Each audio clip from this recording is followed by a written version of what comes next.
Ciencia y Humanismo en la Academia Mexicana de Ciencias. Son las 3:07. Creo que es tiempo de empezar 7 minutos atrasados.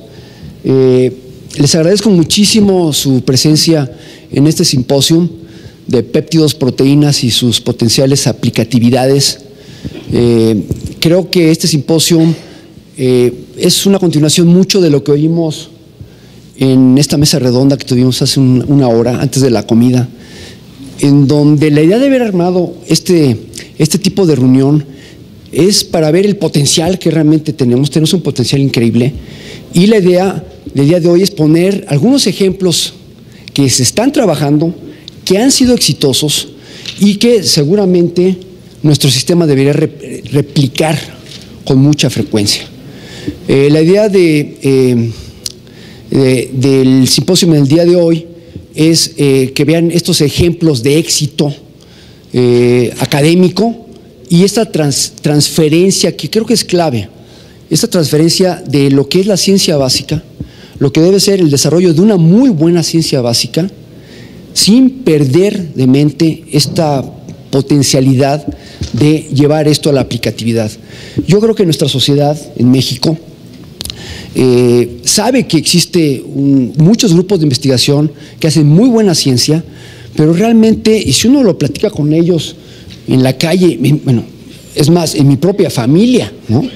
Oye, ¿tú qué haces? Pues estás metido en tu laboratorio todo el día, pero no sabemos qué haces.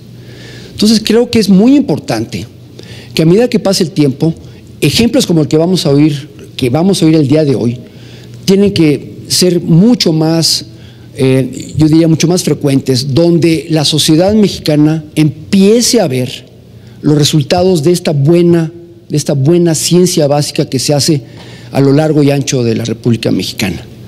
Estos son unos ejemplos. Espero que se logre el cometido de este simposio, que es poner en perspectiva lo mucho que se puede hacer y que sí se puede hacer, ¿no?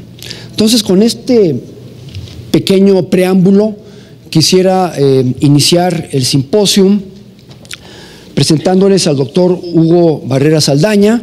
El doctor Barrera es, yo diría, uno de los pioneros en este contexto que les estoy platicando.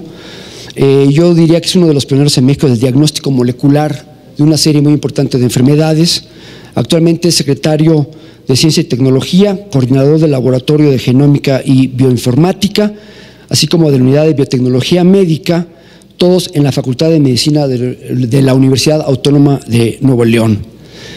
También es director de una empresa que fue uno de esos spin-off que se llaman de la propia universidad. Es director general de la empresa InBioGem SC, que es una empresa de estas promotoras de biotecnología y genómica ubicada en el Centro de Incubación de Empresas y Transferencia de Tecnología de la propia Universidad Autónoma de Nuevo León. Con esto le doy las gracias al doctor Hugo Alberto Barrera, y me pidieron que usara este aparatito para los 25 minutos, pero no creo que no hace falta ponerlo. Yo te marcaré unos 5 minutos antes, ¿no? ¿Prefieres usar el podio o te quedas aquí? No, me voy a quedar. Vamos para abajo.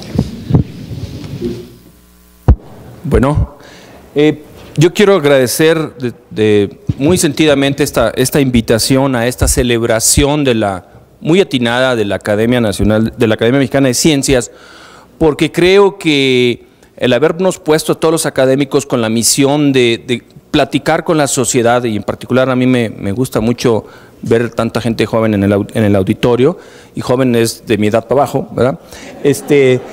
Platicar de estas experiencias, pero como vamos a ser 4 ponentes, yo voy a dar un paso atrás a lo que acaba de decir mi amigo Jaime, y les voy a mostrar, voy a intentar mostrarles cómo haciendo ciencia hasta cierto punto de la más pura, acaba uno después interesándose por los negocios.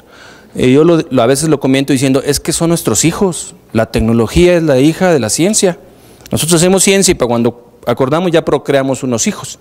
Y luego esos hijos demandan educación y alimentación, y pues hay que tener una empresita a un lado para que la tecnología salga adelante, ¿no? Entonces es en ese contexto, pero les voy a hablar más bien de ciencia pura, porque también quisiera platicar de otra cosa que es muy importante que hacemos los académicos, es hacer ciencia formar recursos humanos, divertirnos, tratar de mantenernos a nivel internacional publicando y luego preocuparnos también por la transferencia tecnológica e inclusive la creación de empresas como es mi caso.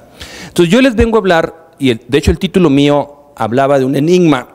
Ese enigma se refiere a los últimos 60 millones de años de evolución de nuestro tronco como animales, lo que ocurrió en los primates.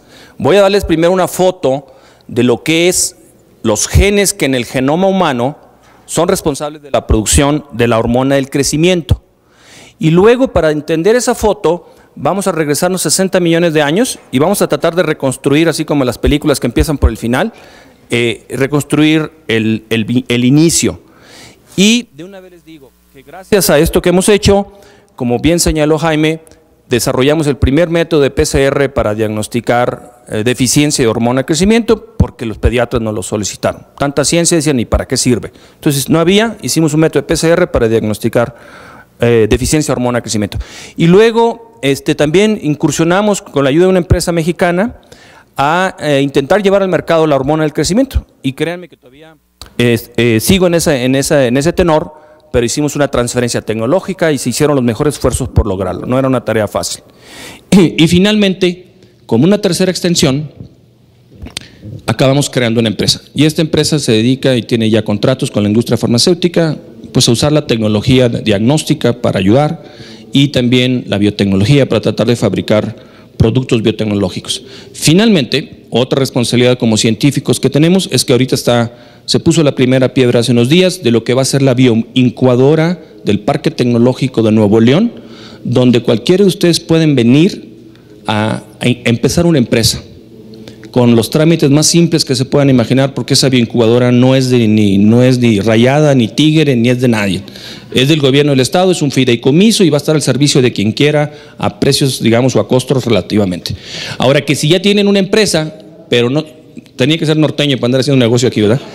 Si ya tienen una empresa recién iniciada, pero no tienen dónde escalar un producto, ahí vamos a tener un piso con 4 plantas, con fermentadores y equipos para que vengan a escalar su producto y puedan después hacer las pruebas de campo o las pruebas que ustedes quieran. Entonces, después del verano, eso está disponible para ustedes en Monterrey.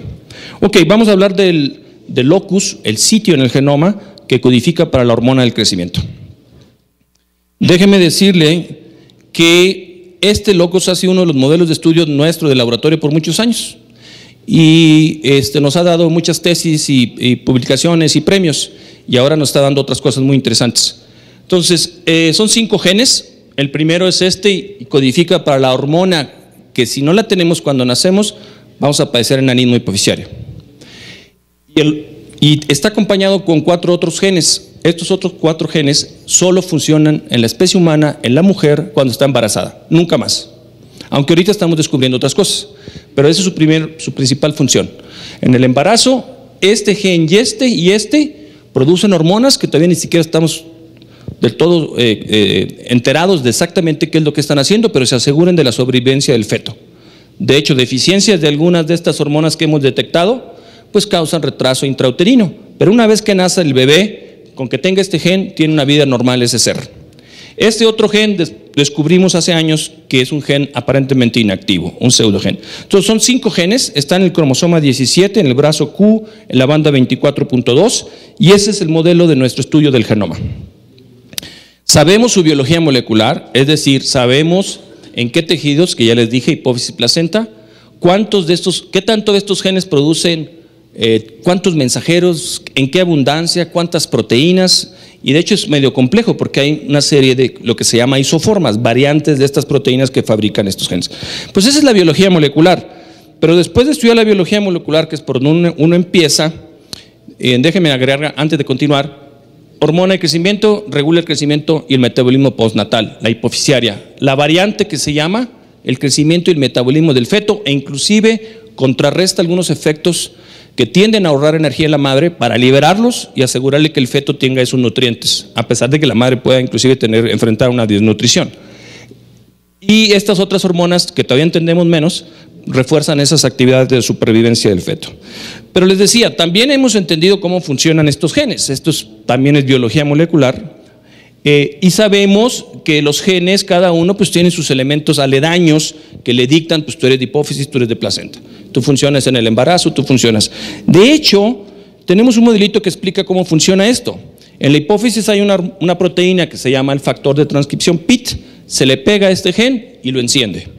Pero en la hipófisis también hay una proteína que se llama represora o inhibidora, que se le pega a todos esos genes y los apaga, impide que PIT los active. Estos genes tienen 95% de similitud, son muy similares entre sí.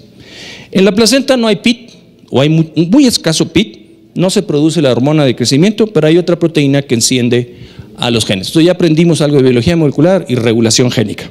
Pero créanme que se va a poner más interesante. A uno de mis estudiantes que estaba trabajando en este locus de la hormona de crecimiento, nos empezamos a preguntar, oye, ¿por qué este gen está cerquita de este y este está lejos de este y este está lejos de este y este está cerquita de este? ¿Qué pasaría ahí? Entonces le dije, agarra pedacitos de ADN de aquí, de aquí, de aquí, de aquí, que no tengan DNA repetitivo para que no vayan a complicar el experimento.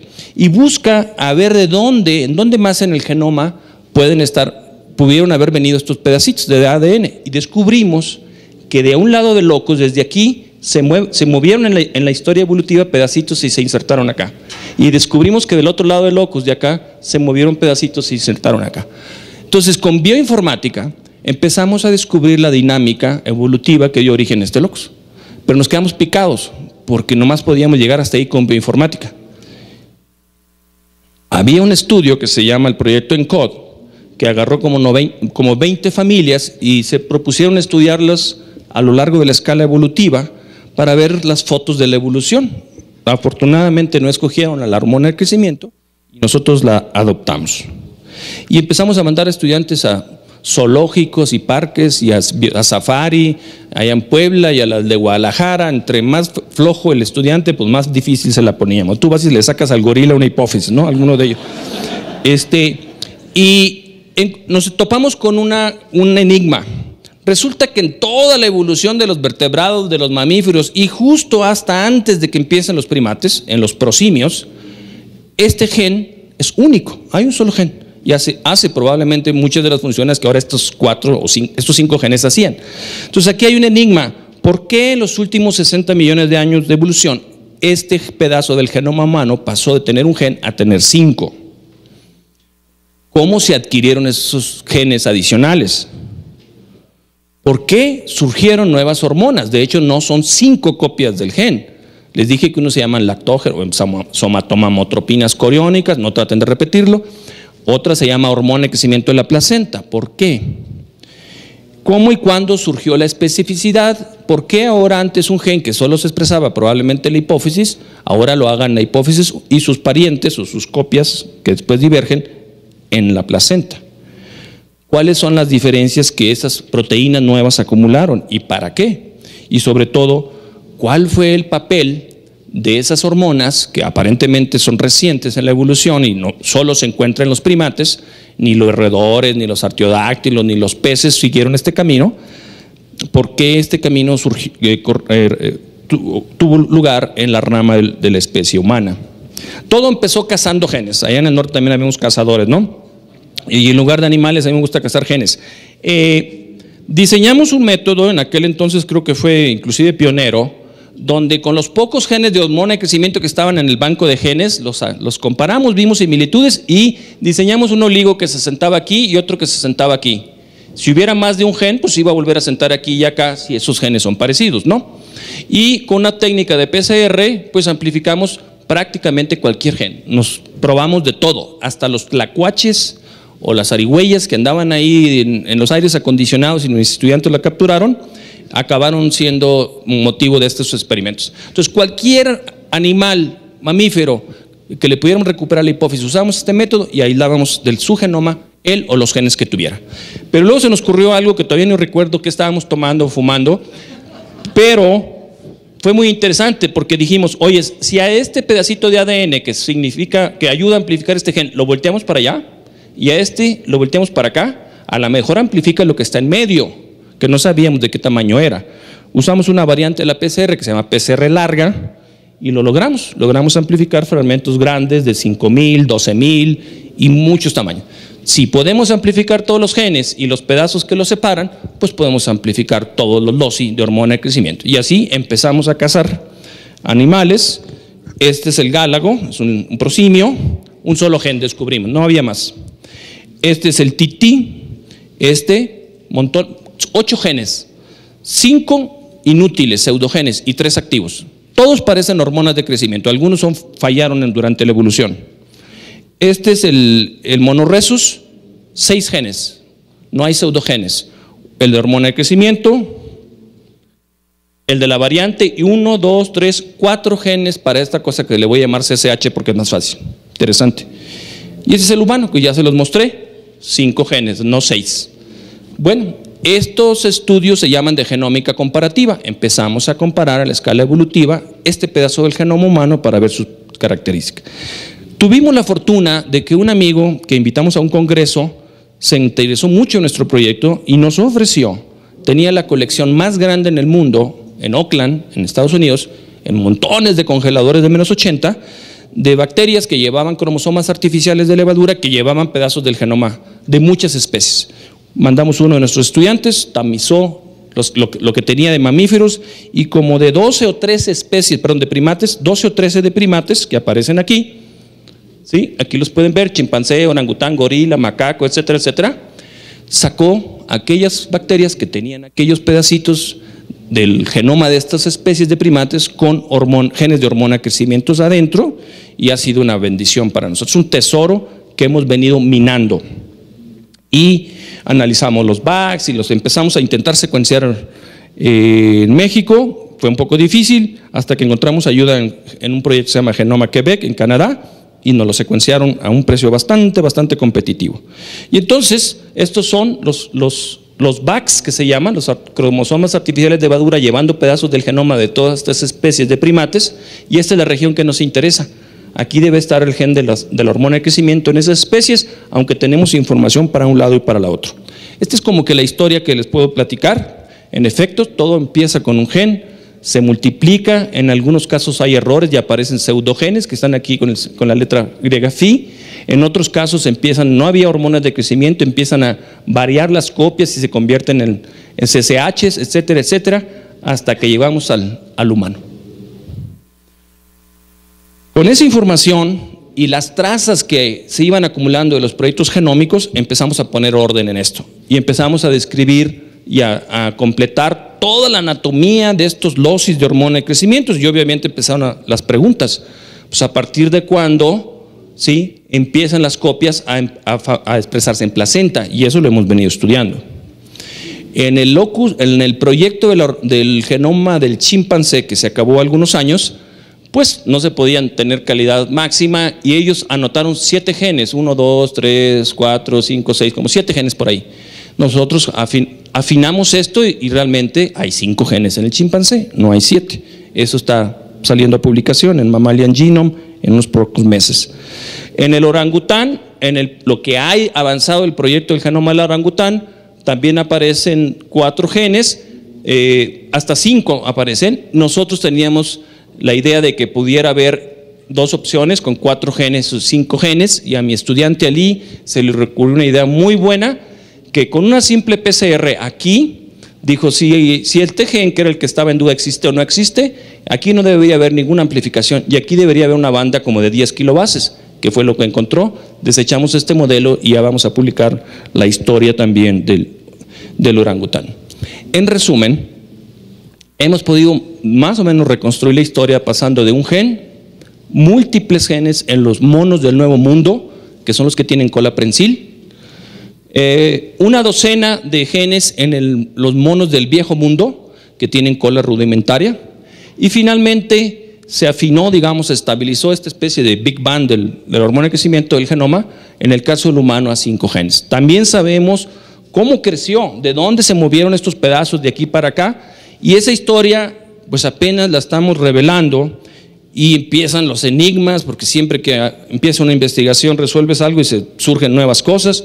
No sabemos, por ejemplo, si la expresión placentaria de estos genes es ancestral, si se adquirió en alguna de las ramas o desde antes en el tronco, y por eso, y eso lo estamos estudiando. Afortunadamente otros científicos en el mundo que trabajan en estos animales, pero en este modelo nos están facilitando tejidos. Hemos recurrido a San Antonio, Texas, donde está la colonia más grande de babuinos, y nos han obsequiado tejidos, y hemos andado por todas partes buscando tejidos.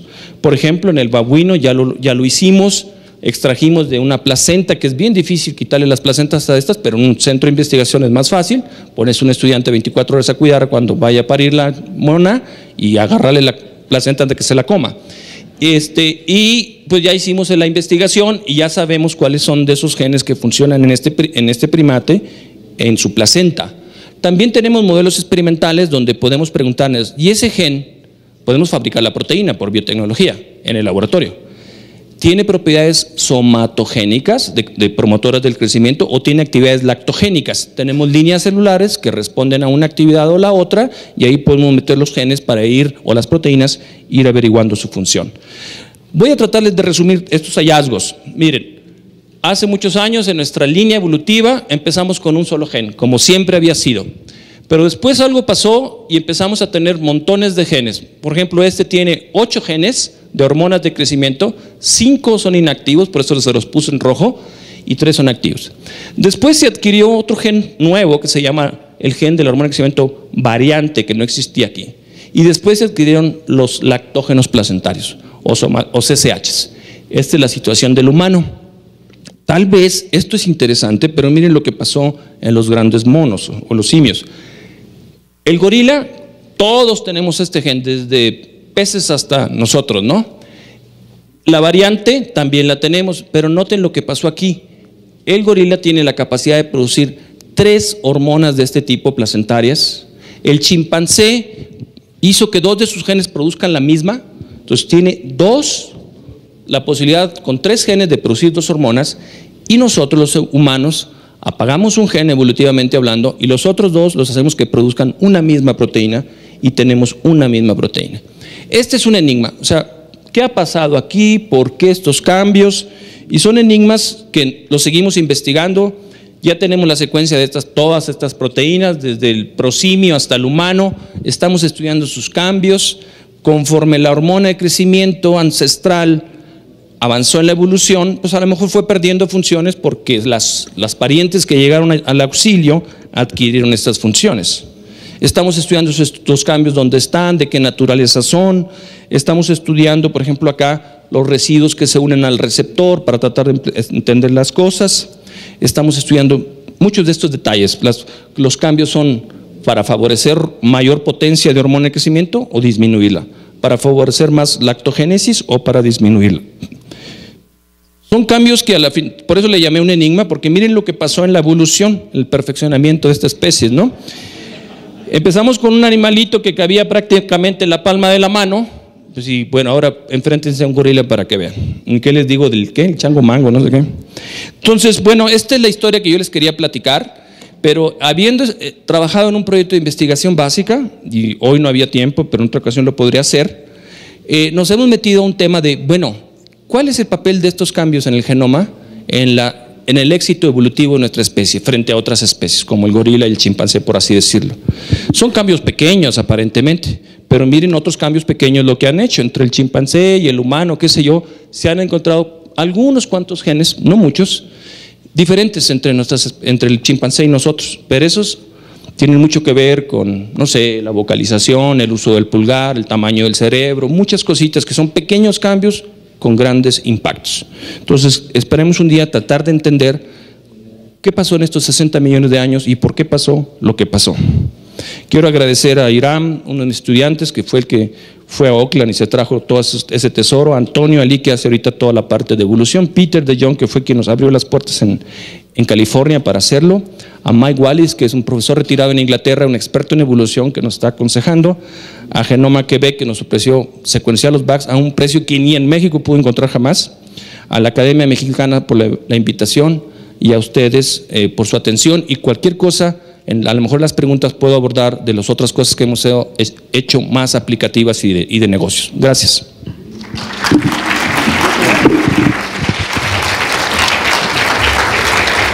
Hugo, muchísimas gracias. Exactamente 25 minutos. La doctora López Vidal no ha llegado a la sesión, que estaba de alguna manera programada para nuestra tercera plática del día de hoy. Entonces, me da la impresión de que ya no va a llegar. Entonces, con esto, yo creo que lo que podemos hacer es extender un poquito más. Si quieres otros 10 minutos, los tienes. Yo no sé, yo sé que Preguntas, Alejandro por favor, va a presentar un con caso Alejandro. fantástico, aplicativo. A lo mejor al final podemos tener una pequeña mesa redonda, pero bueno, como ustedes digan. Adelante, por favor.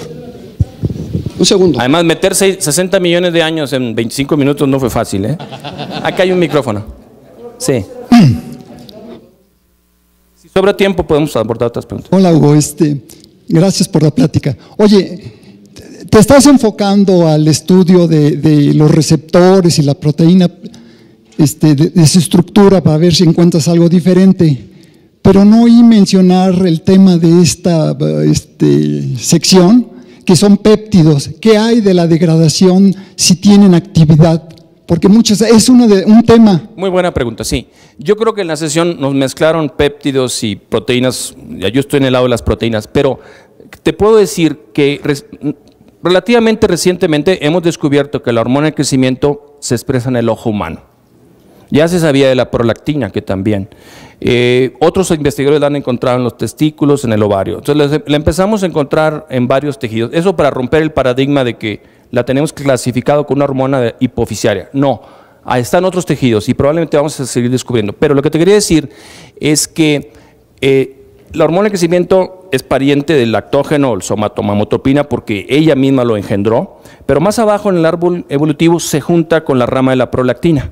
La hormona de crecimiento y la prolactina se separaron muchos millones antes y luego la hormona de crecimiento se separó con las SH.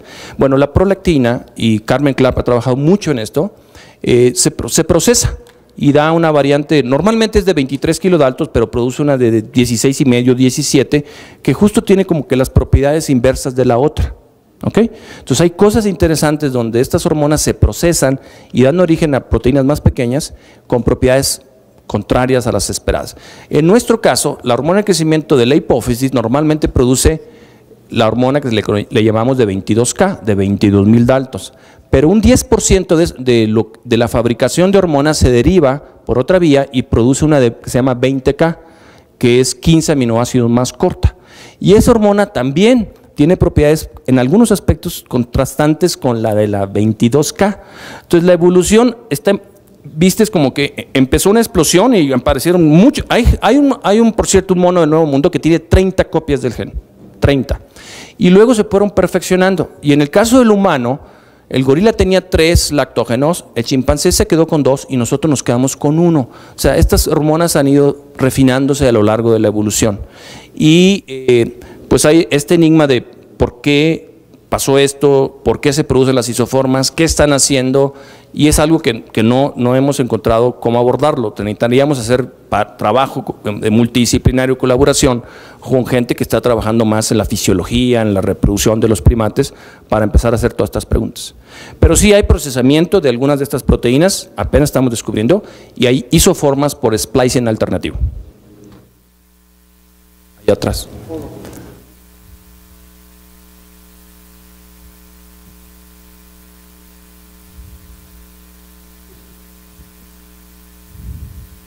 Una pregunta elemental. ¿Qué correlación existe entre la hormona del crecimiento y algunas otras hormonas como otras hormonas de la hipófisis, aparte de las suprarrenales, del timo y sobre todo las de la tiroides, para reducir un poco lo del envejecimiento celular? Ya ve que siempre tenemos la incógnita, ¿no?, de la vejez y todas esas cosas, cómo poder detenerla, ¿no?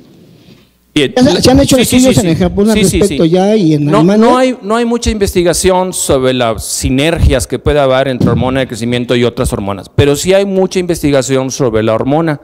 Desde que Genentech la produjo por ingeniería genética en 1985-87, se puso a disposición de muchos investigadores en el mundo para que la estudiaran. Y hubo estudios inclusive con personas yo les llamo de la cuarta edad, porque como ya me estoy acercando a la tercera hay que ir corriendo la barda, de la cuarta y la quinta edad, probando hormona de crecimiento los estudios no fueron tan contundentes, pero seguramente saben ustedes que los fisicoculturistas se aplican hormona de crecimiento, es un anabólico. Pero no hay un Nenito, laboratorio específico aquí en México que ya esté haciendo pruebas elementales en a la hormona no hay que vejez. hacerle muchas pruebas para la aplicación, la cual fue aprobada y está en la farmacia disponible para cualquiera. Yo tengo amistades en el medio médico, endocrinólogos que la recomiendan también para revertir algunos síntomas de la vejez o que más bien que están asociados a la vejez. La hormona de crecimiento reduce, por ejemplo, no me vayan a ver a mí, reduce la grasa en el periventral, por ejemplo, ¿no? Y hay otras reivindicaciones que se dice y se vende y anda por todas partes, pero yo sería precautorio al respecto, porque por otro lado, también estimula el crecimiento de tumores cuando están presentes. Entonces, excesos de hormona de crecimiento pueden conllevar a eso. Abuso de hormona de crecimiento puede producir diabetes, abuso de hormona de crecimiento produce acromegalia, o sea, hay muchas complicaciones y esto lo tiene que manejar un médico, de preferencia un endocrinólogo. Y cuando esté recomendado. Yo tengo contacto con, ¿puedo proseguir? ¿Una otra pregunta? ¿Puedo proseguir? El dueño del changarro está acá. Tengo contacto con científicos independientes con relación a que se está haciendo una sopa precisamente de ese tipo de un cóctel. ¿Dónde? Un cóctel, sí, bueno, eso es una sopa, no sopa también de galáctica, ¿no? Bueno, cuyo contenido es un cóctel, vamos a decir un cóctel. Sí. Vamos a hablarlo así. Entonces se está haciendo un tipo de cócteles donde ya se tiene incluso pruebas de que ya aislaron algunos elementos genómicos de algunas hormonas que ya están haciendo pruebas en Japón, en Estados Unidos, en laboratorios. ¿Aquí en México no se hace? Es la pregunta. Lo más bonito de esta reunión, de la que promueve la academia, es que nos reunamos los científicos, la sociedad y las diferentes disciplinas y para de alguna manera cumplir con nuestra responsabilidad como científicos. Nosotros tenemos que recomendar que solo se ponga atención o se le haga caso a aquello que tenga fundamento científico, respaldo científico serio. Entonces, ni en el Internet, ni los independientes, ni otros países van a reemplazar a una publicación, una revista científica rigurosa, donde se demuestre objetivamente y con rigor científico los beneficios de esto. Todo lo demás es pura especulación. No digo que no pueda ser cierto, pero no lo podemos respaldar nosotros. Una pregunta más y ya, es todo. Ándele, breve.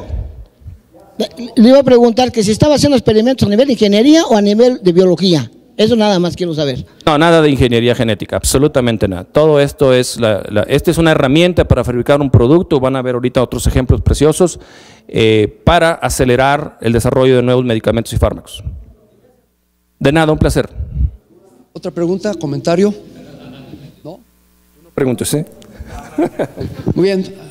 Hugo, muchísimas gracias, muy amable. Y pasamos a la siguiente plática del día de hoy.